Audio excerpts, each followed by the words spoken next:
Legend tells of an ancient stone. Inside of it lies a great spirit sealed inside, whose rage is legendary and unbound. Destruction is the only thing that awaits those who unleash the spirit.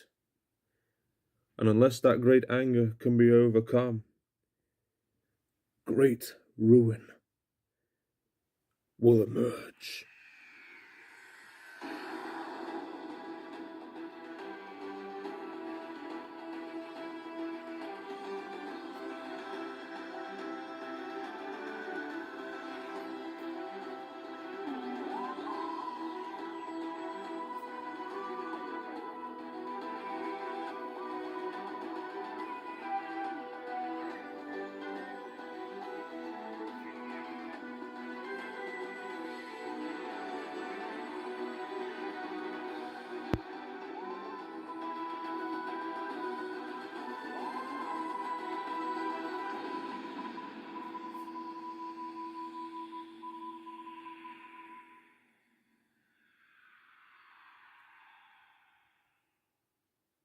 State your name, occupation, and business. The doctor.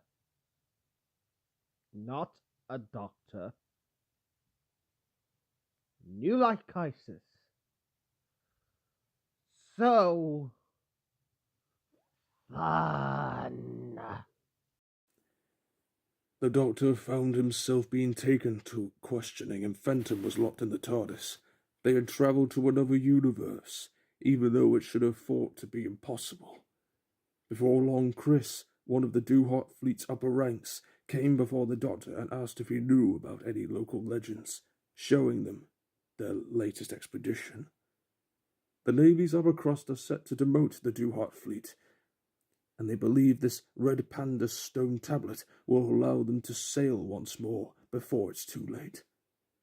But upon arriving on the island where the stone lies, the expedition team was reported missing, and their Admiral Trina became ill with no signs of recovery. The doctor and the fleet would have to work together. The doctor was confined in the science lab until such time, and was about to gain an assistant in looking for the stone. The doctor thought he saw Jonathan Mercer from New York, and while his face was similar, the man before him was Sawyer Eastwood, lead scientist of the fleet, who was amazed by the doctor and his amazing blue box. As they looked into the stone together, they found its location in a temple deep in the jungle of the island they are on course to. There have been a lot of seismic activity and weather changes there, all very dangerous, but nothing these two can't handle. The doctor noticed the wedding ring on Sawyer's finger, but he wasn't married, and said it was a normal ring, yet to be married. Very curious. After recording all the data into a sonic screwdriver, the doctor and the fleet would be visited by the board of directors and their boss, Manfred Frost. Frost expects this expedition to proceed and the stone to be retrieved at once. The Admiral Trina was still sick, and it looked like she was in no condition to go, but Frost insisted. The doctor advised caution in this mission, but Chris states that they have what they need as they arrive on the island where the stone resides. The doctor and the Duhart fleet arrived and began exploring the island. There were many obstacles, but they soon were in the presence of a giant temple where the stone is, covered in the corpses of giant bugs. A great evil had caused these creatures to die, but Frost pushed them all forward. The temple itself was full of tablets and stories, but the doctor found one that was most disturbing. Among the many beasts on the island, Vespodons, Titans, Centaurs, none can match the wrath of the Great Red, a creature so angry that all crumbles before it, unless its heart can be humbled by the soul of pure light. Destruction is all that remains. The doctor heard that name before, long before the cradle of time, or even before his deal with Sutek.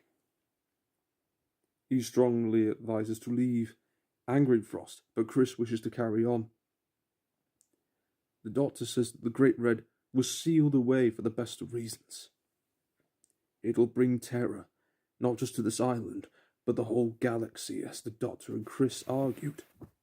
Sawyer was pushed down by Trina and walks towards the stone.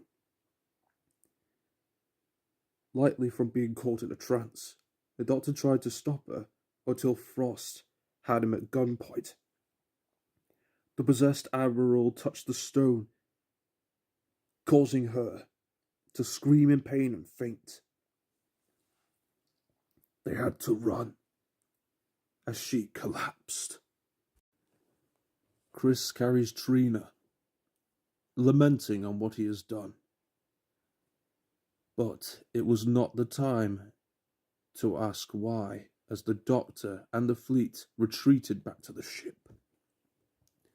Trina was bedridden. Frost wanted all rights to the fleet, but all the Doctor wanted to know was who was the one who ordered this mission. And after much investigating, there was one man he wanted to talk to, Chris, Trina's cousin, and asked why he would allow this mission to a dangerous island that made his cousin sick or disturb an ancient entity. Chris yells and says that Trina was dying, and he didn't want to lose another family member, another cousin. After he lost another to something beyond his control, he didn't want Trina to go. Not until she saw her dream come true. But the fleet's expense were used on medical supplies, and the spends were too much. Frost had the money, but they refused to pay until they got what they wanted. I'm sorry, Chris. I'm so sorry. How I acted for not knowing. But the Great Red's power is a force of destruction and death. None can know what it can bring.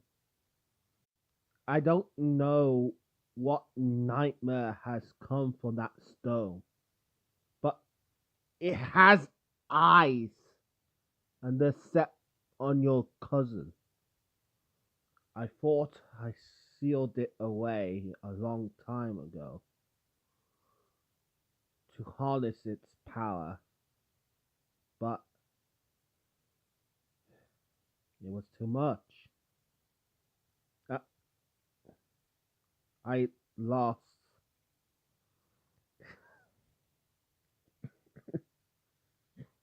I lost Barry because of it.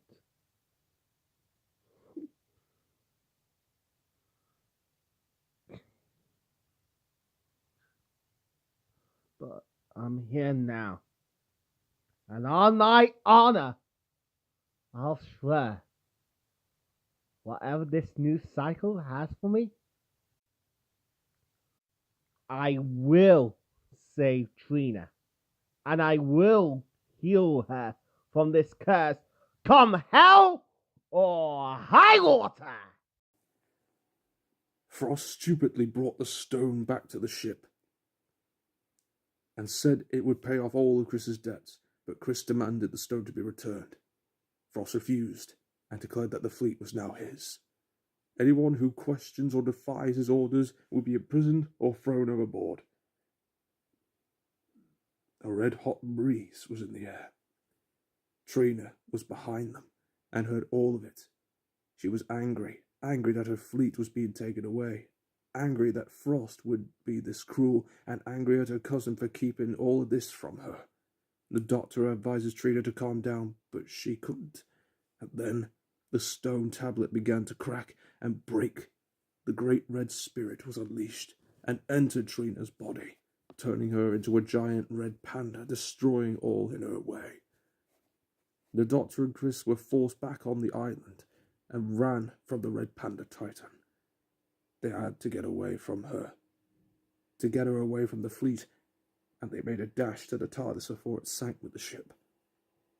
The doctor wanted to contain the beast, but Chris wanted to reason with Trina to get his cousin back his way. Crazy as it was, the doctor agrees. And as Fenton were to pilot the TARDIS, they lured Trina to Chris. Frost tried to shoot her down and was nearly eaten for it, but Sawyer shot at Trina to get him down before knocking Frost out himself, and leaves the scene as the doctor continues to lure Trina. But she catches up to the TARDIS and nearly crushes it and the doctor, but Chris yells at Trina and led her towards a nearby cliff. Beside him was a tree, similar to the one they used to play around when they were children. He was sad that she had to leave for the Navy, but was happy that he got to see her again as an admiral. Chris apologized for all of his faults. He didn't want to hurt her, or for her to die or become this. But now, he just wanted his cousin back. With Chris's words, the anger of the Great Red faded, and Trina was back to normal, as the two cousins embraced. The doctor was also relieved at this result. A tear of relief shed from his eyes, that he was able to correct a mistake from his past. Following after the events, Frost was arrested for high treason, and the Duhat fleet had its admiral back, healthy and happy to be with her family and fleet. Fenton was happy to report that he upgraded the TARDIS to handle multi-dimensional travel and was set to leave, but the doctor wanted to see one or two things before leaving.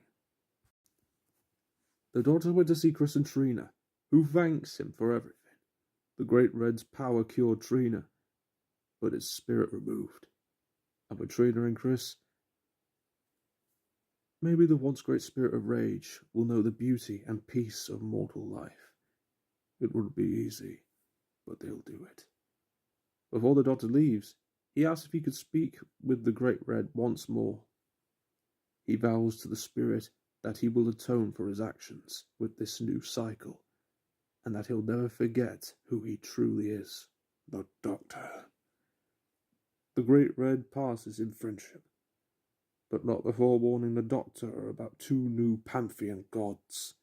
The Great Red wasn't one of them, surprising the Doctor greatly. Trina returned to normal, and she and Chris said goodbye to the Doctor as they sailed to New Horizons. Before leaving in the TARDIS, the Doctor wanted to thank one more person, Sawyer Eastwood. But no one knew who he was. In fact, it was like he never existed at all. I checked it 1,000 times. His records are there, but not his heat signature. It's like he's just gone, vanished without a trace. Why? Why? Why? Sawyer? Who? Or what are you? But the doctor's in there.